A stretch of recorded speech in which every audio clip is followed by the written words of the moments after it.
Tumbal Pesugihan Part 2. Jangan bilang kamu lihat Mbak Putri.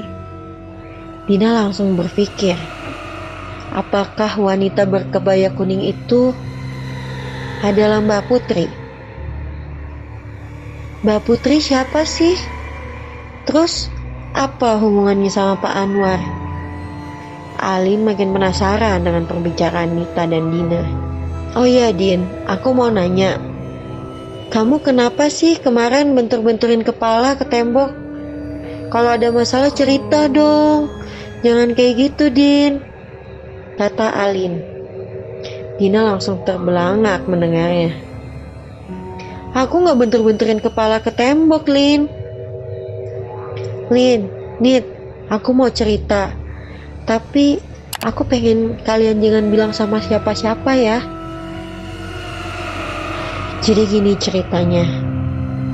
Kemarin aku lihat Pak Anwar lagi nari-nari, semacam dansa gitulah, pakai lagu Mandarin. Terus tiba-tiba aku dengar suara perempuan ketawa. Gak lama kemudian Pak Anwar jatuh lemes. Jadi aku inisiatif mau turun. Tapi pas aku balik badan, di depan aku ada perempuan pakai kebaya kuning. Dia muntahin darah hitam busuk gitu loh. Terus pas aku teriak, dia nyakar kening aku. Habis itu aku udah gak inget lagi. Aku udah gak inget apa-apa. Nita dan Alin pun merinding mendengar cerita dari Dina. Itu Mbak Putri, Din, sahut Nita. Alin pun tercengang mendengar cerita Dina, antara percaya dan gak percaya. Mbak Putri siapa, Nit? Kata Dina, bertanya kepada Nita. Nita agak ragu menjawab pernyataannya Dina. Namun karena didesak oleh Alin dan Dina, akhirnya Nita mau bercerita. Jadi ceritanya seperti ini. Dulu pertama aku tinggal di mes ini, pernah ada karyawan namanya Mbak Ninin. Dia tidur bareng aku di mes ini. Tapi Mbak Ninin ini punya kelebihan lah. Dia bisa melihat makhluk halus. Belum lama tinggal di sini, Mbak Ninin bilang sama aku kalau dia ngelihat Pak Anwar lagi nari sama perempuan pakai kebaya kuning. Tapi aku nggak percaya. Gak lama setelah Mbak Ninin cerita, Mbak Ninin itu jatuh dari tangga, terus dibawa ke rumah sakit. Persis lah kayak Dina. Tapi pas udah siuman, Mbak Ninin bilang kalau dia didorong sama Mbak Putri. Tapi karena waktu itu gak ada yang percaya sama Mbak Ninin, Pak Anwar nganggap Mbak Ninin ini punya kelainan jiwa. Jadi Mbak Ninin ini berhentikan deh sama Pak Anwar. Alin diam mematung mendengar penjelasan dari Nita. Dina semakin yakin kalau ada yang tidak beres dengan Pak Anwar. Mereka pun larut dalam keheningan. Sampai tiba-tiba ada suara gebrakan pintu. Woi, lagi pada ngapain nih? Orang udah pada datang malam gosip terus. Ternyata si Mardi yang sedang menggebrakan pintu menegur ketiga temannya itu agar keluar untuk kembali kerja. Nita berpesan pada Dina maupun pada Alin untuk tidak menceritakannya kepada Tari, supaya si Tari tetap betah tinggal di mes. Tari ini memang anaknya yang paling penakut di antara mereka. Singkat cerita, tibalah di hari Senin. Kejadiannya di rumah Dina. Barang-barang kamu udah gak ada yang ketinggalan, Ton. Anton kembali memeriksa tas ranselnya. Udah kok Mbak, udah semua. Mbak mending gak usah ikut deh. Yah, Gak bisa lah Ton, bahkan udah menyanggupi. Masa tiba-tiba gak dateng? Kasian yang lain kalau keteter. Soalnya kan ini kan pesanan banyak, kata Dina. Semenjak Dina menceritakan apa yang terjadi di mes kepada Anton sekarang berubah menjadi adik yang sangat overprotective pada kakaknya. Sebenarnya alasan Dina tetap ingin ikut bukan hanya karena tidak mau merepotkan temannya, tapi ada sesuatu hal yang Dina, Alin, dan Nita rencanakan. Tiba-tiba Ibu Dina datang. Kalian pada hati-hati ya, sholatnya dijaga. Ton, tolong jagain mbakmu ya, kata Ibu Dina. Iya Bu, tenang aja. Setelah berpamitan dengan ibu, mereka berangkat. Seperti biasa, mereka berboncengan. Namun kali ini berbeda. Dina yang mengendarai motor. Mbak, mau kemana sih? Tumben jadi joki, kata Anton kepada Dina. Udahlah Ton, nanti kamu bakal tahu kita akan kemana. Mereka berhenti di sebuah toko kecil. Pak, beli krosok 1 bungkus ya. Dina membeli sebuah garam krosok di warung kecil itu. Dina membeli garam krosok itu. Setelah membayar, mereka melanjutkan perjalanan ke rumah makan. Mbak, mau buat apa sih beli garam krosoknya? Nanti malam aku kasih tahu Ton. Nanti kalau rumah makan udah tutup, kamu jangan tidur dulu ya. Nanti aku kasih kode. Kalau lampu kamar mes mati, artinya kamu harus ke atas ya Ton. Anton cukup ngeri mendengar pernyataan Dina itu. Anton tahu Dina itu cukup pemberani, tapi dalam hati Anton ada sebuah ketakutan.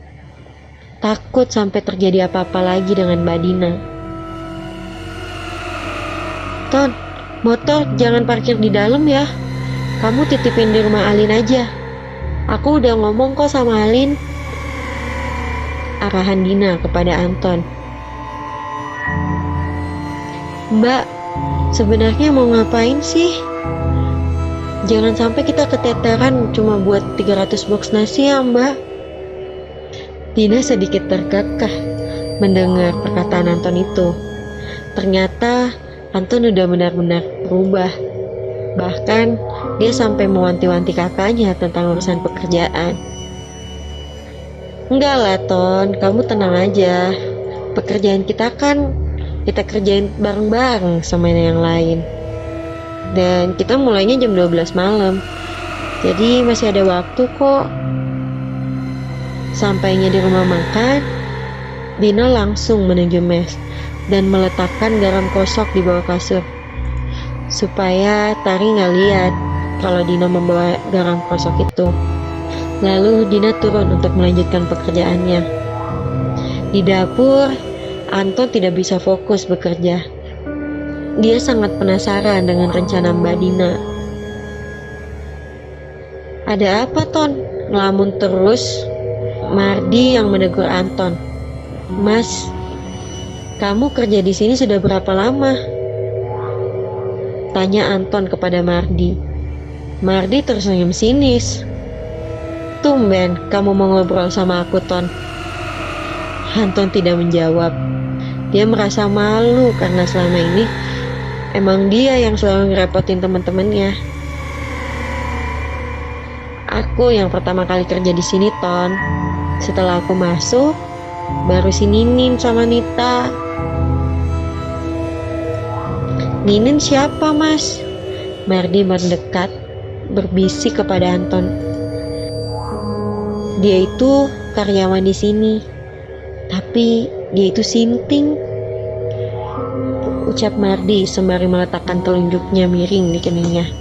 Sontak Anton tertawa terbahak-bahak yang diikuti oleh tertawa Mardi. Namun hal aneh terjadi. Tiba-tiba Mardi diam beribu bahasa.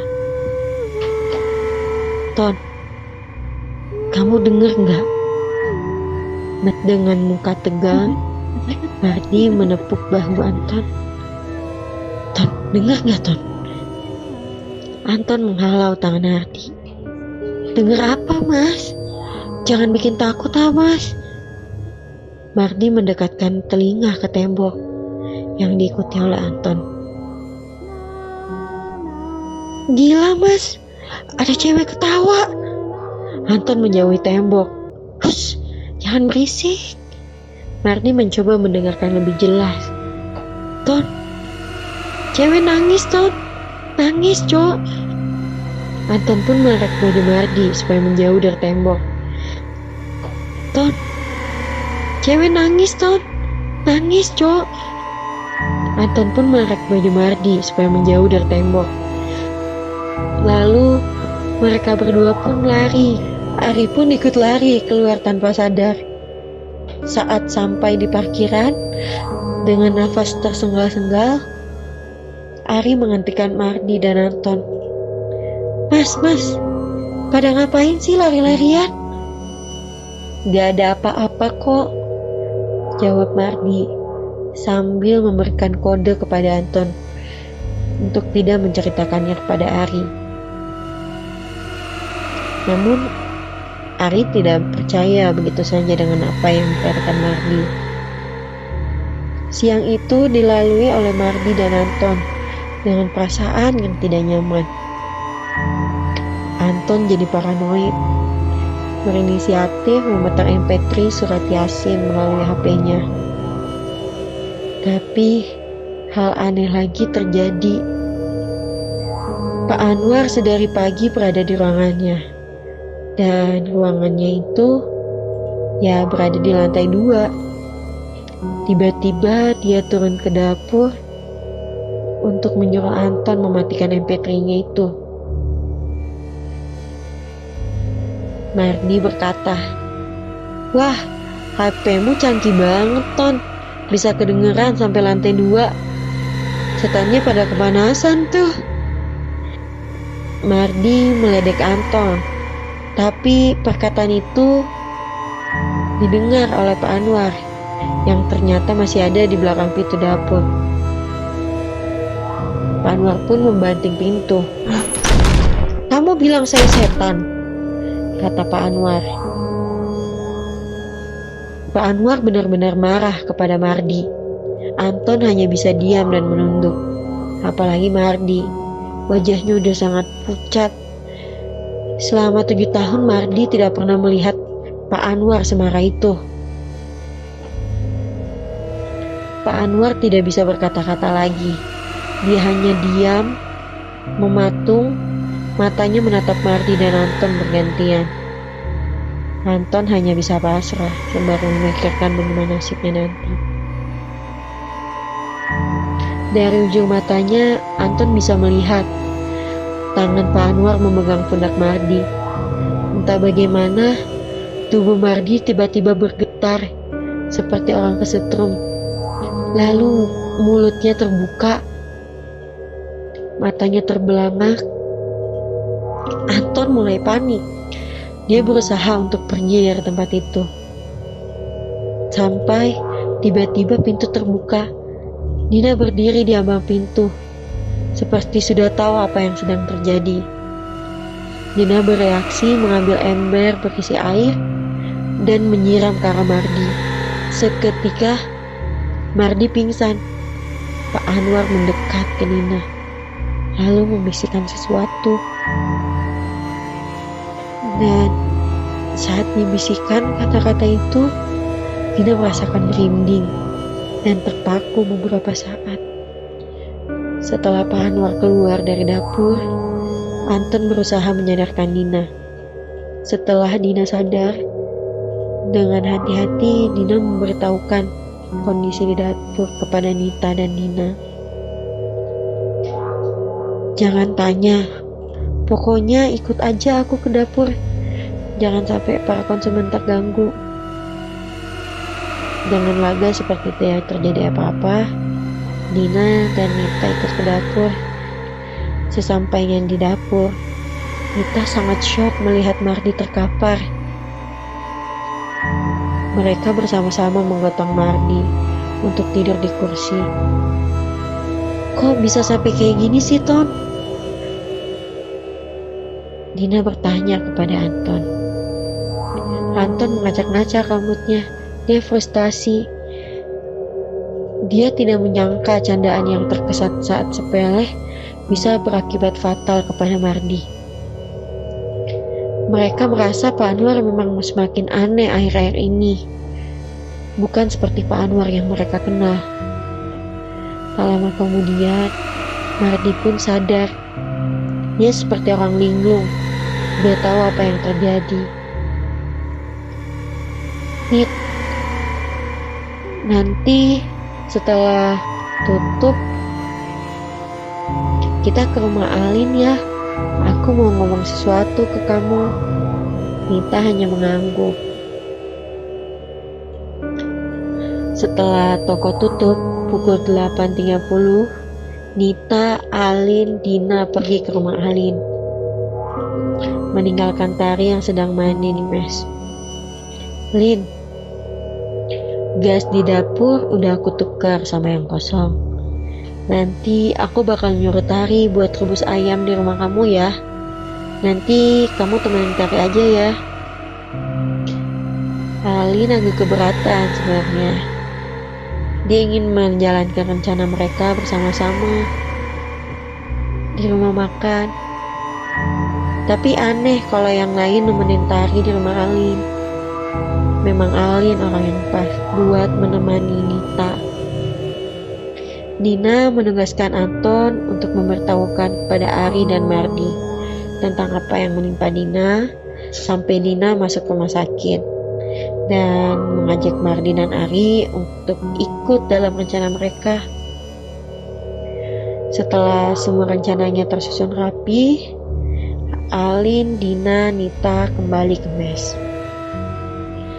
Pukul 9 malam sesuai rencana, Alin mengajak Tari untuk merebus ayam di rumahnya. Setelah Alin dan Tari pergi, Dina memberikan kode mematikan lampu mes kepada Anton. Setibanya Anton di mes, Dina menyuruh Anton untuk menyapu dan mengepel seluruh. Nita dan Dina menabur garam krosok di setiap sudut mes. Setelah selesai, Dina menyuruh Anton untuk memanggil Mardi dan Ari untuk naik ke mes. Setelah semuanya berkumpul, Nita mengeluarkan bungkusan dari tasnya. Mardi yang penasaran mengambil bungkusan itu. Apaan ini, Nit? Nita kembali merebut bungkusan itu. Jangan dipencet-pencet. Ini sambetan. Nita membuka bungkusan itu. Kok bentuknya kayak bumbu? Kayak mau ngerebus ayam aja, Mbak, ucap Ari.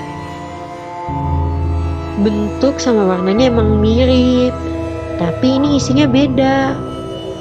Ini tuh dibuatnya pakai dringo sama bengle. Ini bisa nangkal bala lah. Nita membagi sambetan itu menjadi 5 bungkus di plastik kecil-kecil, lalu membagikan kepada mereka. Kalian bawa satu-satu ya, disakuin. Ini buat jaga-jaga aja.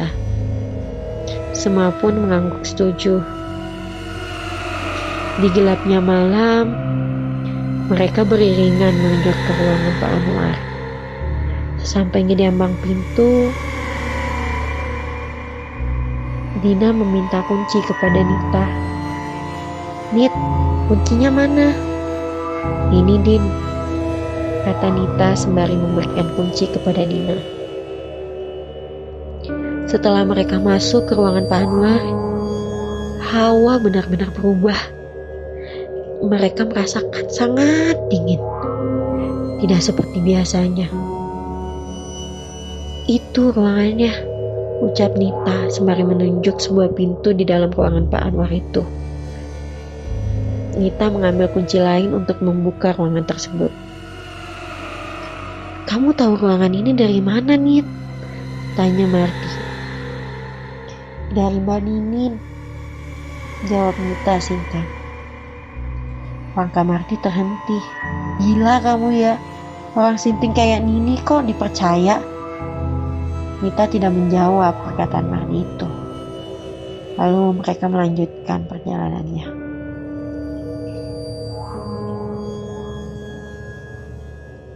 Tapi di luar dugaan, ternyata pintu itu tidak dikunci. Lalu mereka semua pun masuk ke ruangan tersebut. Semua mengekor di belakang Mardi.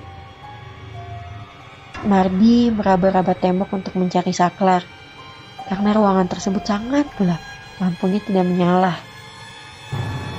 Tiba-tiba tangannya menyentuh sesuatu yang lunak, basah, dan halus. "Apaan ini, Cok?" Mendengar teriakan Mardi, yang lain pun ikut kaget. "Nyalain dulu lampunya, nyalain!" Ari pun mulai panik. Semua menyebar ke seluruh tembok untuk mencari saklar.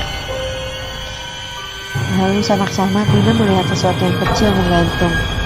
Dina merabanya, ketemu saklarnya. Ternyata saklarnya tidak di tembok, tapi menggantung di bawah lampu. Lampunya pun nyala. Sekali lagi Mardi berteriak, "Wah, kepala, Cok! Kepala!"